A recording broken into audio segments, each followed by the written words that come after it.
Hi everyone, here we've got TCL 20 SE and let me share with you how to change this navigation bar with buttons to the gestures. So first of all, let's enter the settings, and here we have to scroll down in order to find button and gestures. Let's tap on it.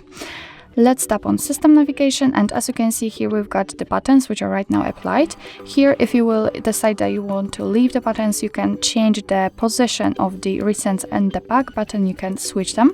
But if you'd like to set the gestures, you have to tap on this option. What's more, after tapping on this more option, you will be able to set the gestures, but they are a little bit different than let's say regular one, because instead of one line here, you will have 3 of them. So the screen will be divided into 3 different areas, and you will be able to navigate only from the bottom without using actually the sides of the screen. So by swiping here, you will be able to get back. Here you will be able to go to the home screen, and here you will open the recents. So if you want to, you can turn it on. I will leave it because I'm sorry because I don't like this option.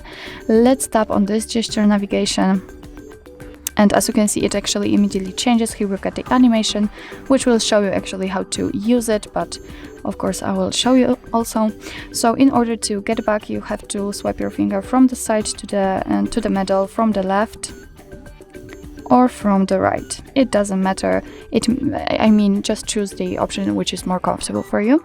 If you'd like to get back to the home screen, just swipe your finger up fastly, and in order to open the recents, you have to swipe your finger up and hold it. And as you can see here, we've got the recents.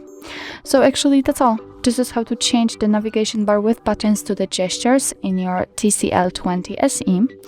Thank you so much for watching. I hope that this video was helpful, and if it was, please hit the subscribe button and leave the thumbs up.